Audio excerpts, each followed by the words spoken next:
Okay, so ito yung ano, Pagudpud Shoreline. Mga puti din yung ano, sand.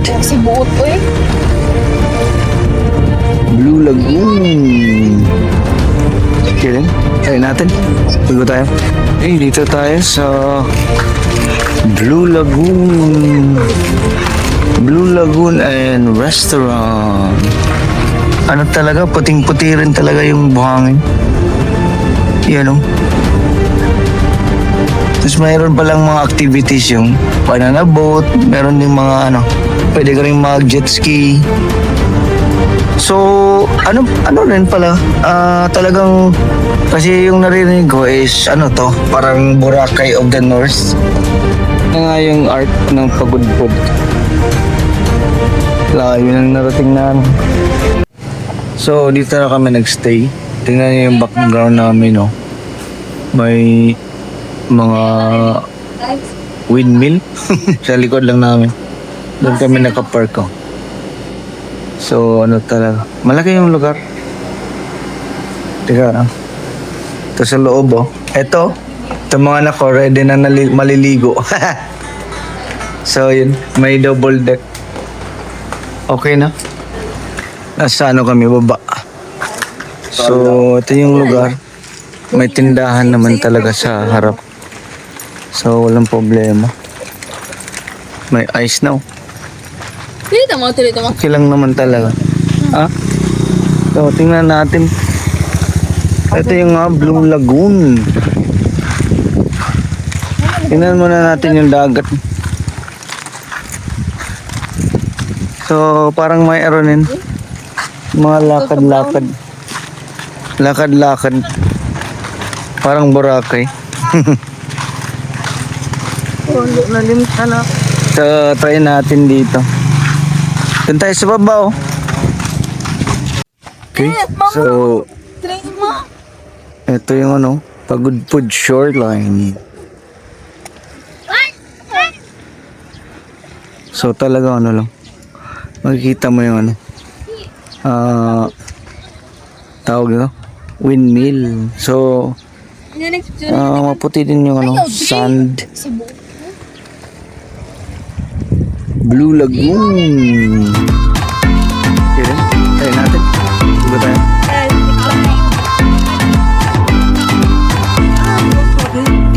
Karang galikod. Kaya naman. Kaya magkita na ako ba napicture ako na yung ma-illuminate mga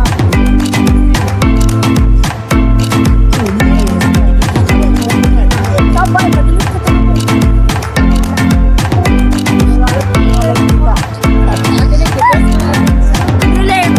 So here guys.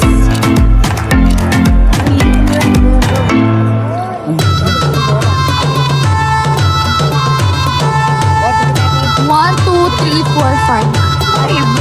Wala, sakto kayo makay 5 ka buong windmills. 5 ka buong windmills. Midas dito.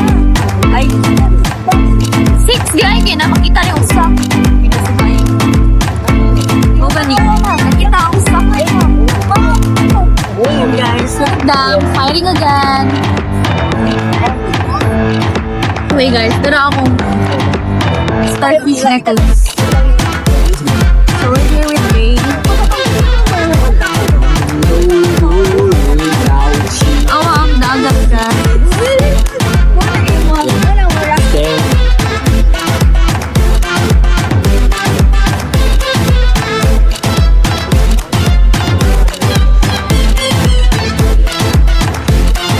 Nightlife in Pagudpud.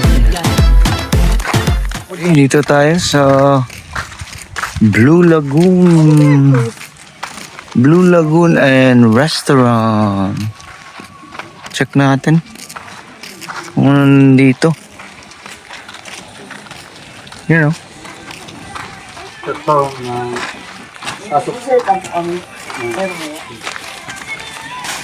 Sige. Blue Lagoon. Try natin sa loob. So dito na kami. Ano lang, nag-shake. Nagbuko shake at saka mango shake. Di ba? Dito, ito. French fries at saka Phoenix. Kagam, mama. Sidray. Ano lang, buko juice at saka mango, French fries. Yun na yun. Okay, good morning. So, kagigising lang namin. Sensya na, hindi na ako naka-vlog kagabi. Pagkatapos ng ano namin, parang night out, tulog na kagad, kakapagod. Time check, 7:40 a.m. kagigising lang namin. So, sa resort na to, meron pala silang lutuan, libre.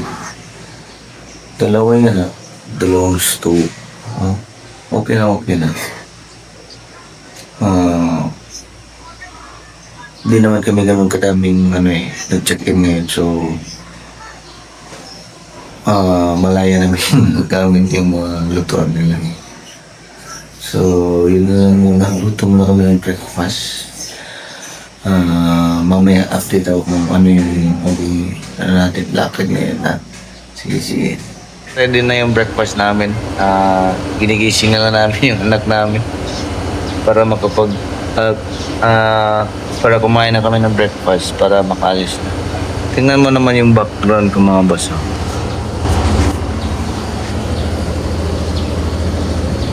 Di ba? Breakfast by the windmill. Doon kami nakapalong. So breakfast by the windmill talaga. Iba din talaga. Okay, good morning. So time check.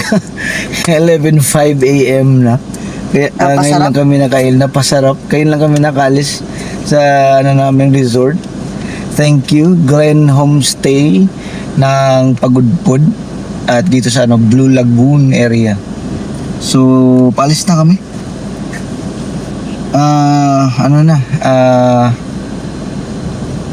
Dadaanan pa namin yung ibang mga spots dito sa Ilocos Sur or Ilocos Norte, Pagudpod, ganun. So, diretso na tayo, pababa, La Union. At kung anong madadaanan, daanan na, di ba? So, sige, tara, let's go. Okay, so, tara, diretso na tayo. So, baliw. Weather check pala, medyo madilim, makulimlim. Baka uulanin naman kami nito. Okay lang kasi nagbibiyahe naman Ang pala, malayo yung papuntang La Union. So talagang to, road trip talaga to. So ito, kikita nyo, ito yung Hanas Resort. Ayan pakita ko Hanas Resort, ito yung entrance nyo. Bali, pala yan, sarado na ngayon. Pero yan yung napakasikat na resort. Yan yung, sa pagkalam ko, yun yung nagpakilala sa mga tao dito sa Blue Lagoon. Pero sarado na daw. Kagabi, pumunta kami dito. Ito yung video namin kagabi. Yan Blue Lagoon Inn and Restaurant. Diyan kami kagabi. So, nag-usap kami sa yung siguro may-ari yun dyan. Tapos tinanong na namin, ganda ng dagat wait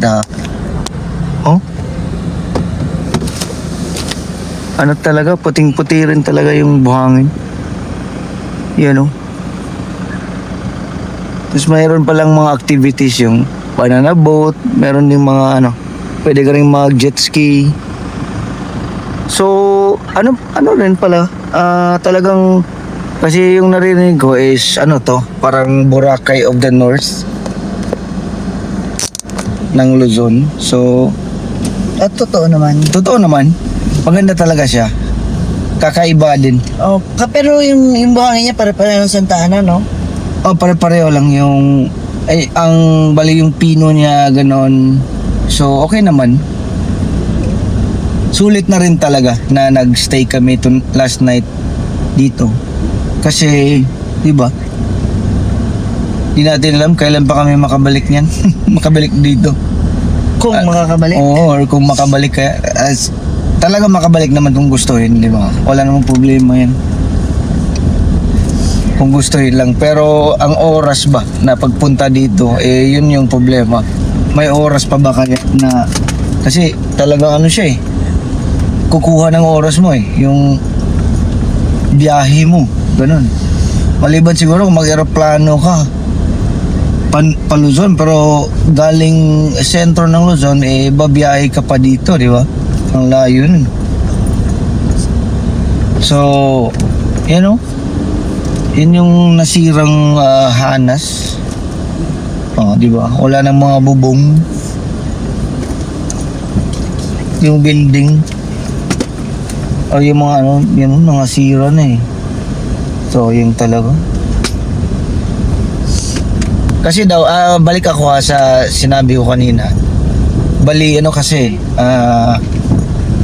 yung sabi nung mga taga rito, before pandemic daw, ano pa to? Active pa tong resort na to. Operational. Operational pa siya. Tapos, tapos, namatay yung may-ari. Yung, siguro yung ama.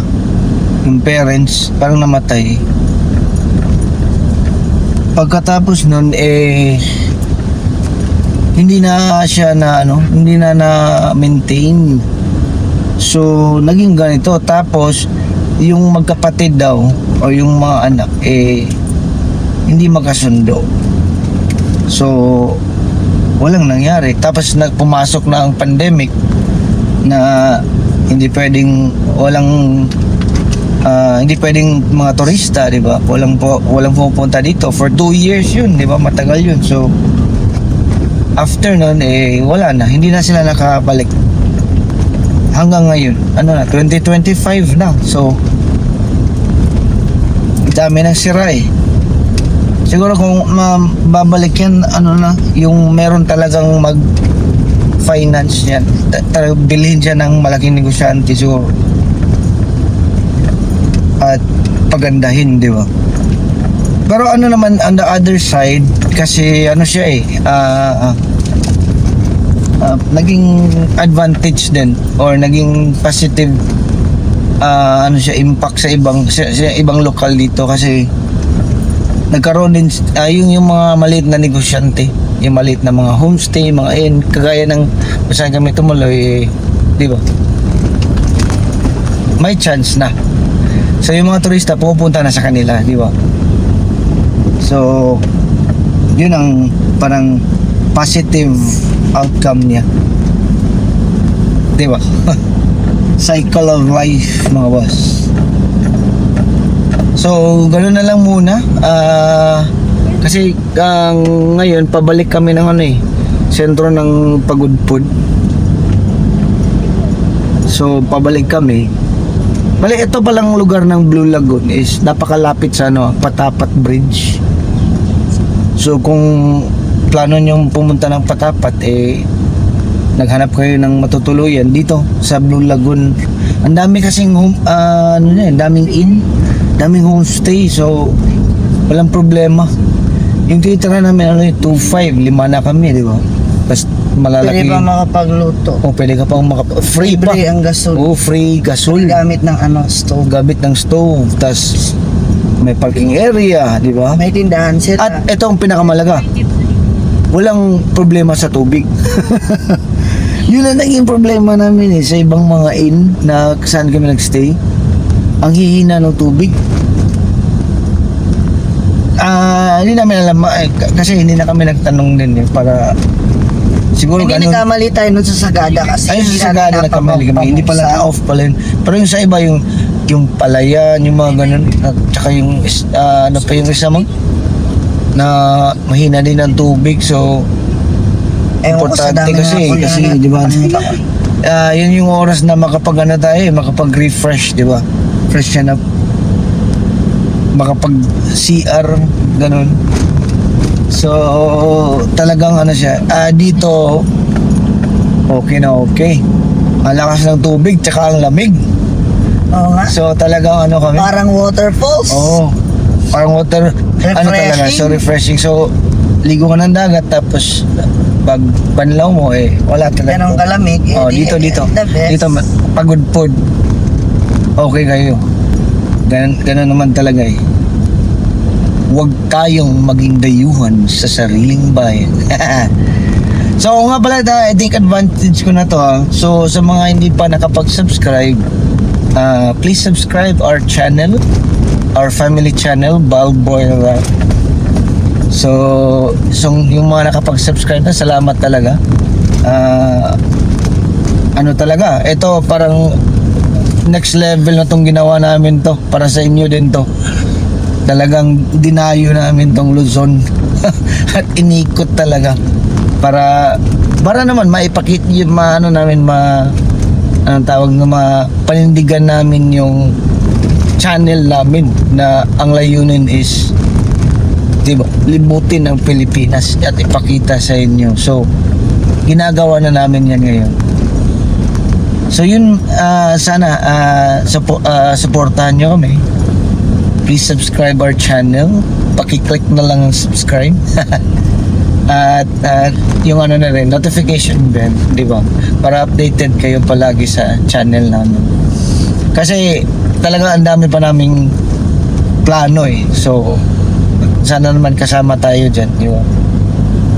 So yun na lang, update na lang. Dire-diretso mo na yung biyahe namin na. Sige.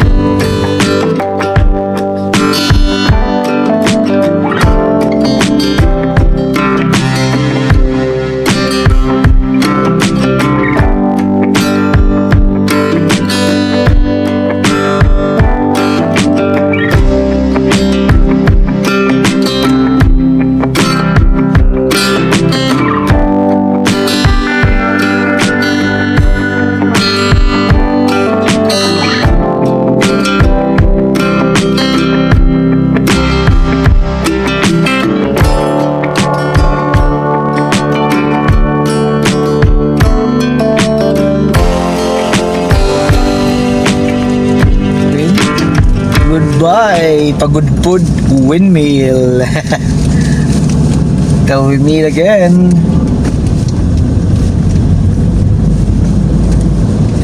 Lalaki talaga.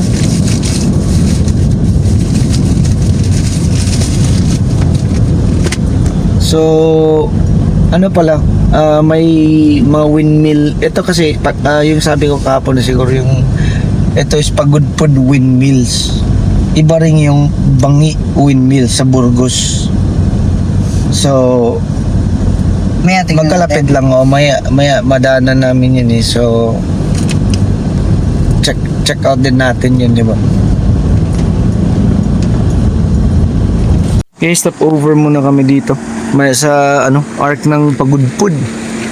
Ito yun So, tingnan natin. Welcome to Pagod Food. Yung arc ko. Tara. Nga yung arc ng Pagod Food. Layo nang narating namin. So marami palang bintahan dito. Ang mga souvenir shop. Malapit sa arc. Woo! Pagod Food! Yes! Thank you! So palabas na kami. Bolo Bridge. So, Bolo Bridge.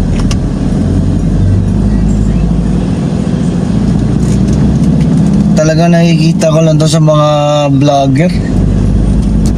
Yung iba, dumating dito, mga hating gabi na. Kasi ang layo, galing Maynila hanggang rito so okay, so ito na Welcome to Bangi or Banggi. So, okay. So, talagang lang, magkatabi ang Bangi at saka yung Pagod Food. So, malapit na tayo sa windmill ng Bangi. Kaya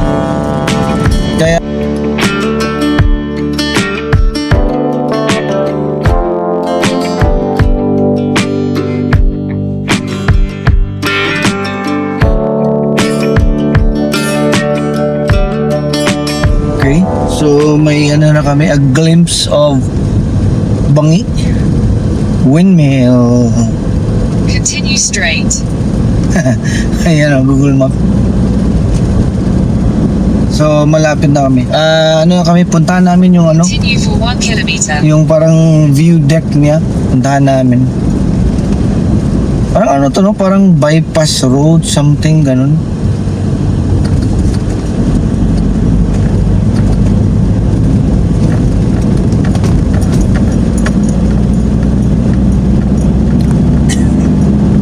Parang bypass road eh. Hindi ko alam kung bakit bypass namin. Tingnan ko sa Google Map, parang diretso lang sana yun eh, yung kanina sa highway. Bakit kaya may bypass sila lang? Baka may inayos doon. Ano lang siya na bypass eh, parang less than 1 kilometer. In 600 meters, slide left onto Mahoney Oh, yeah, Highway. slide left na then naman. Fantic Highway. Talagang konti lang yung ano, bypass, 800 meters.